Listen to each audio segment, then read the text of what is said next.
ఇవాళ భారతదేశం కానీ ప్రపంచవ్యాప్తంగా 11వ యోగా ప్రపంచ దినోత్సవం జరుపుకుంటున్న మరి ప్రజలందరూ కూడా ధన్యవాదాలు తెలియజేస్తూ, ముఖ్యంగా భారతదేశంలో నరేంద్ర మోడీ గారి ఆధ్వర్యంలో, ఆంధ్ర రాష్ట్రంలో నారా చంద్రబాబు నాయుడు గారి ఆధ్వర్యంలో, పవన్ కళ్యాణ్ గారి ఆధ్వర్యంలో, అదేవిధంగా నారా లోకేష్ బాబు అందరూ కూడా కలిసికట్టుగా నెల రోజుల నుంచి యోగాంధ్ర ఉత్సవాల్ని మనం మరి నెల రోజు ముందుకు తీసుకెళ్తున్నాము.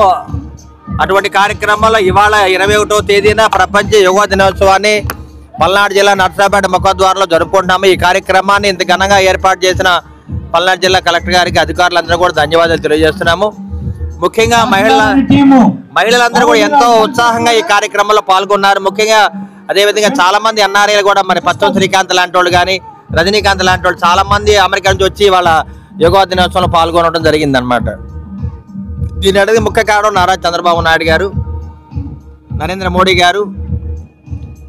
మరి గిన్నీస్ బుక్ ఆఫ్ వరల్డ్ రికార్డులో మనం నమోదు చేసుకోవడానికి వీలుగా ఈ కార్యక్రమాన్ని చేపట్టడం జరిగింది. దీన్ని విజయవంతం చేశాము.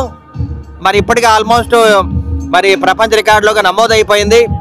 అదేవిధంగా నిన్న కూడా 25,000 మంది ట్రైబల్ పిల్లలతోటి నారా లోకేష్ బాబు గారు ఒక ప్రపంచ రికార్డుని సృష్టించడం జరిగింది.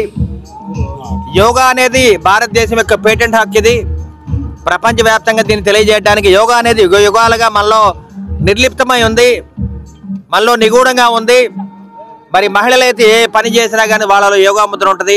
కింద కూర్చొని పని చేసినా కానీ, అంటుదోన బట్టలు ఉతికిన, పిల్లలకి స్నానాలు చేయించిన, పిల్లలకి ఆటలాడించిన, పిల్లల్ని పెంచినా కానీ ప్రతి కార్యక్రమంలో యోగ ముద్ర ఉంటుంది. కాబట్టి మహిళలకి యోగా యొక్క అవసరం ఎక్కువ ఉంది. వాళ్ళు ప్రతి కార్యక్రమంలో యోగ ముద్ర పడుతుంది. కాబట్టి ఇటువంటి కార్యక్రమాల్లో మహిళలందరూ కూడా యోగాన్ని ముందుకు తీసుకెళ్ళాలి. అదేవిధంగా పురుషుల చేత కూడా ఇంట్లోనే చేయించాలి. మరి ఈ కార్యక్రమాన్ని ఇంత ఘనంగా చేసి అందరిలో మానసిక ఒత్తిడిని తగ్గించు, శారీరక ఒత్తిడిని తగ్గించుకోవడానికి మరి యోగాసనాలు వేసుకుంటూ యోగ ముద్ర మనం ముందుకెళ్ళాలి. ఇటువంటి కార్యక్రమంలో యోగాంధ్రప్రదేశ్గా మనం ఈ కార్యక్రమాన్ని నమోదు చేసుకొని గిన్నీస్ బుక్ ఆఫ్ వరల్డ్ రికార్డులో దీన్ని నమోదు చేయడం గొప్ప విశేషం. కాబట్టి నరేంద్ర మోడీ గారికి, నారా చంద్రబాబు నాయుడు గారికి, పవన్ కళ్యాణ్ గారికి మేమందరం కూడా కృతజ్ఞతలు తెలియజేస్తాం.